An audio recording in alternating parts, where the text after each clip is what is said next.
In today's review, we're going to cover the Pioneer AVH-X1700S. So here we go. So there's the unit out of the box and powered up. It's on the 13-band EQ mode, which is my favorite part of this unit. Unlike the 170 DVD, this one here has not just the 5, but the full 13-band EQ with the NEX controllability, which is pretty cool for Pioneer. To put that into a 1700 DVD, under 200 bucks price range, pretty good. So good for you on that one, Pioneer. In the box, this is what you can expect to see. You got a remote control, a USB extension to connect all your apps, mix tracks, Pandora, etc. Of course, you would have to use a proprietary CD M200 for an Android or a CDIU52V to use your iPhone. However, they did give you a USB extension cable, the ISO mounting brackets, and a remote control, which again is proprietary to the 1700, not part of the 170 DVD, which again is, in my opinion, comparable, a step down piece, but still consideration for the price point. So here we go with the backside of the 1700 before I get involved in the on-screen functionality. So here we are, we're looking at the rear side of the 1700, and I gotta say, for this price point, for a step up from their entry-level piece, man, they are really putting it on. They got a lot to offer, especially in this price range. Pioneer is definitely trying to keep the competition far in the dust, and I'll tell you why. Now, they have high voltage preamp outputs, and they're not just selectable front to sub or front and rear or whichever. They went full out, front, rear, and sub, all stereo RCA preamp outputs, all high voltage. Over here you have line in, line out. Over here you have a dedicated rear view camera input. It's one, not like the higher end models that have the dual camera inputs, but again, keep it real for the price point. I mean, that's great, dedicated camera input. Over here you have a dedicated, that yellow plug right there, that's the RGB connector for the expandable AVH-U260. So if you actually wanted to add a hard drive or GPS system dedicated to this unit, you can add that on, plug it right in there, add your satellite antenna which comes with it, turn it on, and it'll work. Over here you have the USB input right there, 16-pin power speaker harness here. I have my analog antenna input located right here.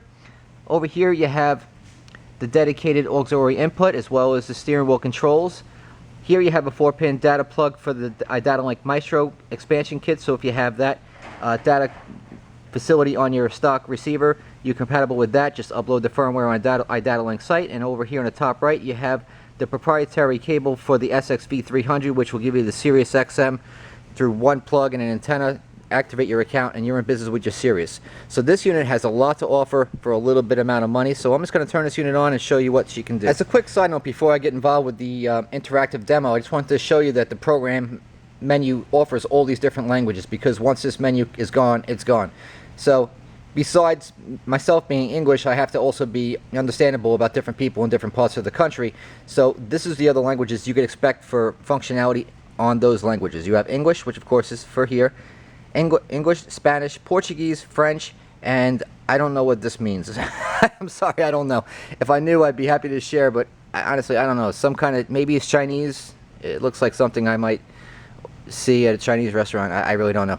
But in any case, you got some choices. You have 5 in total, and I wanted to cover that before I get started. I'm going to do my typical talking in the background while I just show you some of the background. Now, for right now, what I did is I just plugged in my basic lightning cable from my iPhone 5, plugged it right into the unit so you can see what's going on.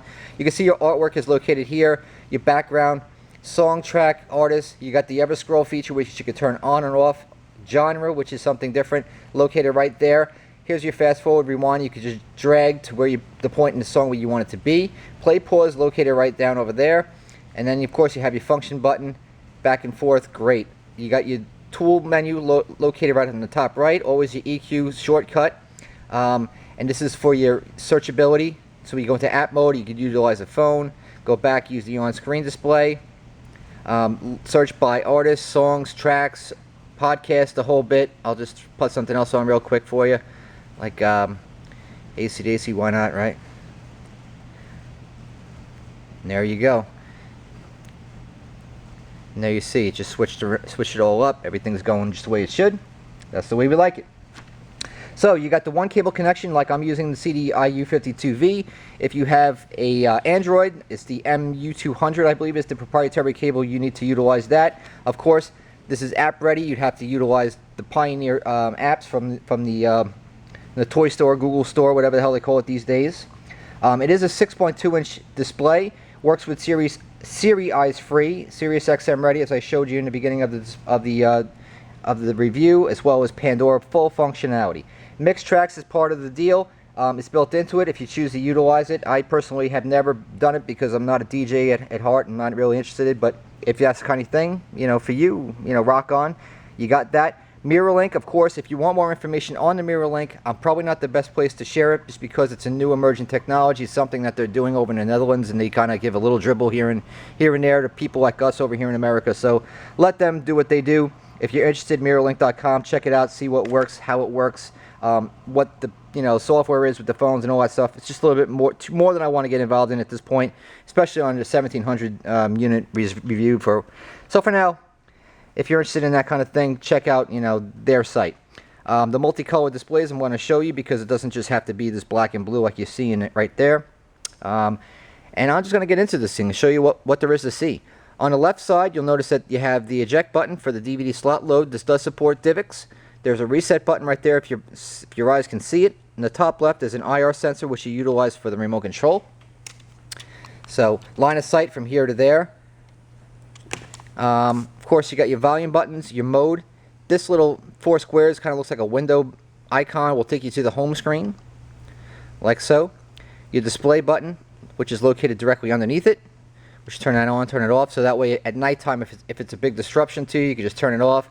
And of course, you have your fast forward, rewind type of stuff for your tracks. Whether you're listening to tuner stations and you just want to toggle through them, you could do that. But most of the stuff I would imagine you're going to do through the touchscreen because this is really more geared, in my opinion, towards touch. I'm going to show you why. For instance, here's your regular radio. Now this you could also always do like you always have done. You could touch it and just go, from one frequency to the next, or you can hold it and it'll do auto seek like it should. As always, 18 presets for FM, 6 on the AM.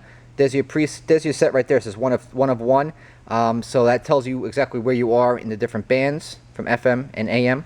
Like FM, you see is 1, 2, 3 little boxes, and it has the dark little thingamajig there on the left. That's what that's all about. AM is 1 because if you need more than 6 AM presets, then in my opinion, you need a life. So EQ, this is of course the meat and potatoes of this unit, and why I think that this one here is probably going to be the best seller, especially for the budget conscious folks, because this unit's got a lot for the money. A lot for the money. There you have it, 13-band digital EQ. Who doesn't love that? Alright, I'm going to get myself off the EQ topic because if you know me, I'm an audiophile nut. I'm just a nut job when it comes to audio controls. So I'm going to try to just control myself and get out of here. But you can see it's all laid out. All your numbers, your frequencies, all your factory presets, which are totally useless in my world. Customizable settings for user 1 and 2. Very laid out, very well like Pioneer always has. Very intuitive with the touch. Excellent. Love this. So enough of that. Let me just get out of there. Starting here, you have your AV source settings. So you can turn on your mix tracks, turn on your settings, all your audio settings, Sirius XM. I'll give you a little touch of what's going on as far as your choices go. Although I don't have a Sirius tuner connected to this unit right now. I figured some people might actually want to see what is available. So you can see what's going on there. Ever scroll, which is just like I showed you when I was playing the Megadeth song. It was scrolling the text along the side. That's what that's all about. You can turn it on, turn it off. Input-output settings. Your AV inputs, which are in the back, which I showed you already. You can just turn them on, turn them off accordingly. Camera settings, on or off. Of course, the polarity for the reverse lead could be negative or positive. Demo mode, which we don't care to use because I am your demo mode. System language, I already covered all that. Restore settings, just hit the button if you're interested in having to do that. Keyboard. There's all your choices, and again, very touch intuitive, very good, not laggy, draggy, or lame in any way. This thing is very good. I like this. This is good. I like that. I likey. I'm liking it. Get back in there. Somehow it kicked me out. Next, backgrounds. Now this here are all your preset themes you got there. This is for the background because it's highlighted as you can see.